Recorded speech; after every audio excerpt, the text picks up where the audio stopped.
The most competent person in the room speaks last. Everyone notices. Nobody listens. That sentence feels like it describes an injustice. It does not. It describes a mechanism. And the difference between those two framings is the entire distance between staying dismissed and understanding why dismissal keeps finding you. Here is what most people assume about being ignored when they're right. They assume it is about the other people in the room, their bias, their insecurity, their inability to recognize quality when it is in front of them. And sometimes, that is partially true. But partial truths are the most dangerous kind, because they're accurate enough to feel complete, which means you stop looking for the rest of the answer. You've located the problem in the room.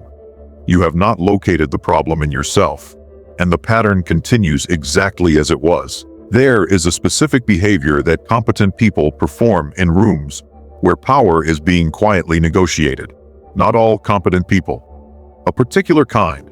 And if you've ever finished a meeting knowing you had the sharpest read in the room and still left without your idea being the one that moved forward, you already know this behavior from the inside.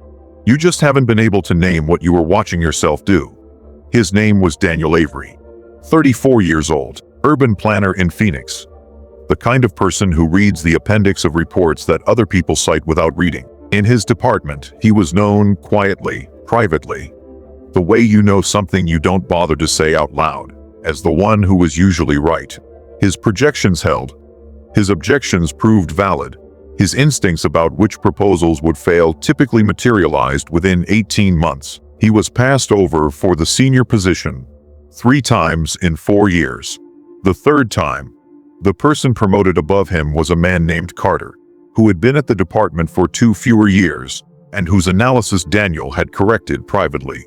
In writing, on 6 separate occasions. Carter was not sharper. He was not more experienced. He was not, by any measurable standard, more competent. But Daniel had a behavior he couldn't see. In every meeting where his insight mattered most, he did the same thing. He waited until he was certain, until the idea had fully formed, until he could deliver it without vulnerability. And by the time certainty arrived, the conversational window had moved. The room had already coalesced around something else. Daniel's contribution landed perfectly into a conversation that was already finishing. He called this precision. He did not yet know it was armor. You know the moment before you speak in a group, when you realize mid-sentence that what you are about to say is more exposed than you intended. So you finish the sentence differently than you started it. You rerouted. You landed somewhere safer. Nobody noticed. You noticed. The insight underneath that moment is not that you got scared. It is that you've trained yourself to wait for certainty before speaking. Because certainty feels like protection from being wrong in public. What you haven't accounted for is that the room doesn't wait for certainty. The room rewards presence. And by the time you are certain, the room has already decided. That is the first mechanism. Precision deployed after the window closes is not precision. It is evidence. It tells the room what you knew. It does not give the room what it needed. Those are different transactions entirely. There is a term from social psychology that doesn't get discussed outside academic literature, but describes this dynamic with uncomfortable accuracy. Expectation states theory. The short version, groups do not evaluate contribution on the merits in real time. They evaluate contribution through status cues that precede the contribution itself. What this means in practice is that the room decides how much weight to give you before you finished your sentence, based on signals you sent before you opened your mouth. Volume, physical positioning, the speed with which you entered the conversation, whether you spoke early or whether you waited to be certain. Daniel was sending the wrong signals every time. He performed the most careful thinking. You've been in a conversation where you said something accurate, reasonable, and well-constructed, and it was met with polite acknowledgement and immediately bypassed. Then someone else said something structurally similar, less precisely, with more energy and less evidence. And the room moved in that direction. You felt the specific quality of that injustice. The quiet wrongness of watching your thought land without weight, while a lesser version of it landed with authority. What you felt was real. What you diagnosed from it was incomplete. The room wasn't ignoring your idea. The room was responding to a signal you'd been sending long before you spoke. The signal that said you weren't sure you deserved to take up the space. The legitimacy tax. The name is plain, the mechanism is not. Every person who enters a social or professional space pays a legitimacy tax before they speak. The tax is not paid in knowledge or preparation. It is paid in presence, in the accumulation of small behavioral signals that communicate below conscious awareness. Whether this person expects to be heard. Groups tax high presence entries at a low rate. Groups tax low presence entries at a high rate. And crucially, the tax is assessed before the content arrives, which means even excellent content can fail to clear it. When Daniel entered a meeting and spoke only when certain, the room was not waiting for his certainty to arrive. What you felt was real. What you diagnosed from it was incomplete. The room wasn't ignoring your idea. The room was responding to a signal you'd been sending long before you spoke. The signal that said you weren't sure you deserved to take up the space. The legitimacy tax. The name is plain, the mechanism is not. Every person who enters a social or professional space pays a legitimacy tax before they speak. The tax is not paid in knowledge or preparation. It is paid in presence, in the accumulation of small behavioral signals that communicate below conscious awareness. Whether this person expects to be heard. Groups tax high presence entries at a low rate. Groups tax low presence entries at a high rate. And crucially, the tax is assessed before the content arrives, which means even excellent content can fail to clear it. When Daniel entered a meeting and spoke only when certain, the room was not waiting for his certainty to arrive. The room was continuously recalibrating his legitimacy tax based on his silence, his body positioning, his tendency to preface contributions with qualifications, and his physical positioning away from the conversational center. By the time he spoke, the room had already set the rate. His content was excellent. It could not overcome the tax. This is what the observable setup looks like. The person who prepares most thoroughly, who waits to speak until they're sure, who qualifies their contributions before delivering them. This person is systematically undertaxed in the room's attention economy, without knowing it. Their preparation is invisible. Their caution reads as uncertainty. The room was continuously recalibrating his legitimacy tax based on his silence, his body positioning, his tendency to preface contributions with qualifications, and his physical positioning away from the conversational center. By the time he spoke, the room had already set the rate. His content was excellent. It could not overcome the tax. This is what the observable setup looks like. The person who prepares most thoroughly, who waits to speak until they're sure, who qualifies their contributions before delivering them. This person is systematically undertaxed in the room's attention economy, without knowing it. Their preparation is invisible. Their caution reads as uncertainty. Their precision reads as hesitation. And the room, which is running on fast, low-resolution social signals, responds accordingly. In the early 1960s, a woman stood in front of a room of senior researchers in Washington, D.C., and told them that a medication they had approved was going to harm thousands of people. She had no dramatic evidence. She had patterns, incomplete data that she read as a warning. The room had pressure from pharmaceutical companies, pressure from FDA colleagues, pressure from the political environment of the time, to approve quickly and let commerce move. She did not wait for certainty. She did not qualify herself into the margins.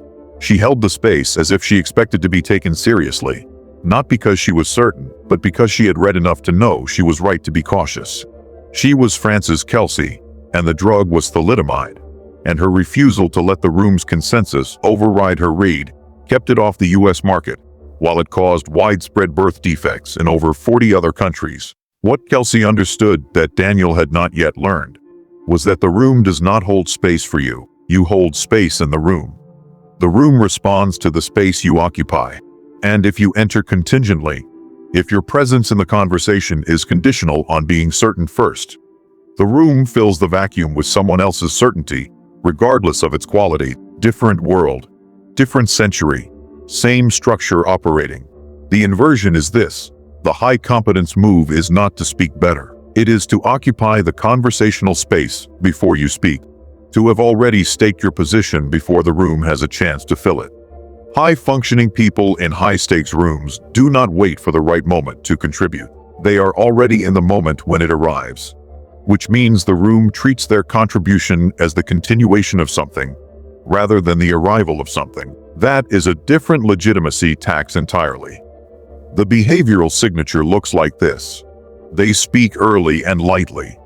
A question, an observation, something low stakes, and then go quiet. They have already paid the entry tax. Now the room is waiting for them to continue. By the time they deliver the substantive contribution, the room is already oriented toward them. The contribution lands because the position was already staked. Behavioral insight 2. The accuracy trap. Here is what Daniel's competence was costing him, not what it was earning him, what it was costing him. The person who is consistently accurate in private, who was right about the proposal that failed, who called the outcome correctly in writing, whose track record is verifiable. This person develops a specific relationship to being wrong. They begin to treat public error as disproportionately costly. Being wrong in a room feels like more than an error. It feels like the collapse of the identity that has been quietly holding their standing together. So they protect against it. They qualify. They wait. They hedge. They deliver the insight wrapped in enough caution that if it doesn't land, they can locate the failure in the room's reception rather than in their own delivery. This protection mechanism is invisible to the person running it. It presents internally as intellectual rigor. It presents externally as low confidence. The behavioral signature of the accuracy trap in a room. The person who says I could be wrong, but before delivering a read that is, in fact, correct. The person who adds it depends on a lot of factors after making an accurate call. The person who, when pressed, revises a position that was right, because the pressure of the room reads as social evidence against them, and they weight the social signal more heavily than their own analysis. The inversion of the accuracy trap is not to be less accurate. It is to uncouple your identity from your accuracy. The quietly ambitious survivor has been using accuracy as a substitute for presence, delivering correct analysis as a way of claiming the space they don't yet believe they're allowed to occupy without evidence. High-functioning operators know they will sometimes be wrong in rooms, and they say their reads with the same weight regardless, not because they're reckless, because they understand that the room's respect is built through consistency of presence, not perfection of output. Daniel had his disruption in a city planning meeting on a Thursday afternoon in October, not a dramatic one. He made a contribution, a real one, a substantive read on a drainage infrastructure proposal that would have failed. And he made it early, mid-discussion, without qualification, without waiting for the window to fully open. He made it the way someone makes a contribution when they expect it to land.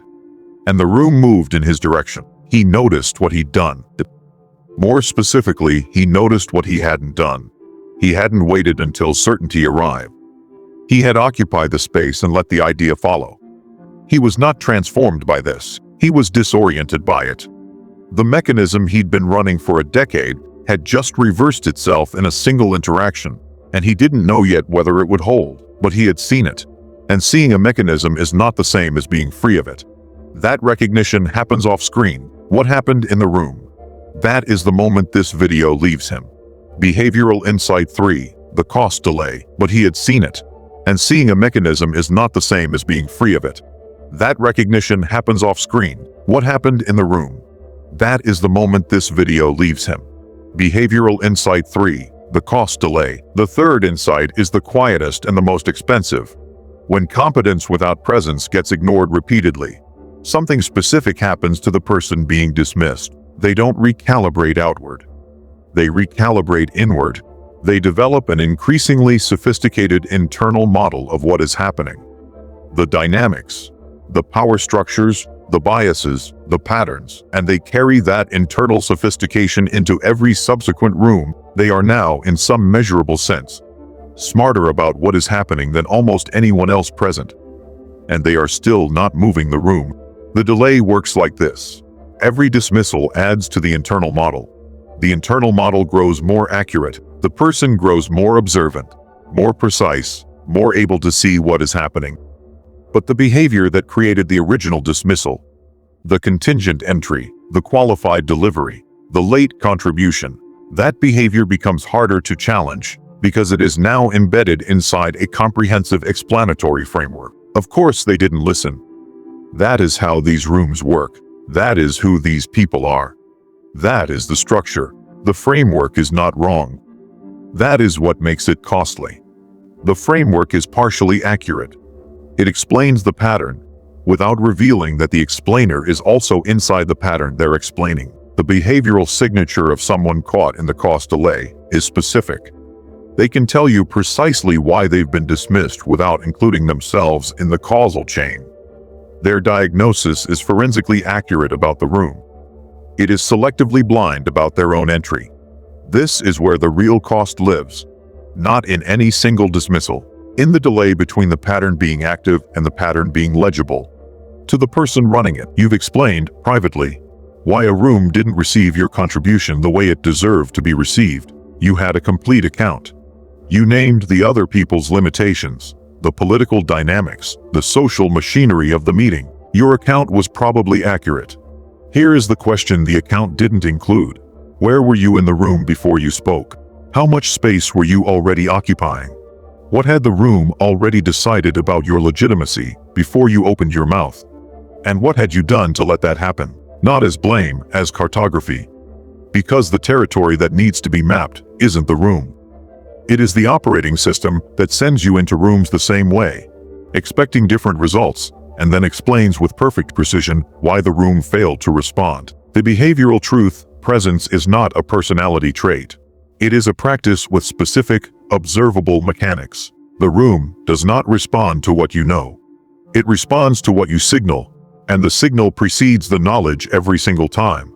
That applies not just to meetings, not just to rooms.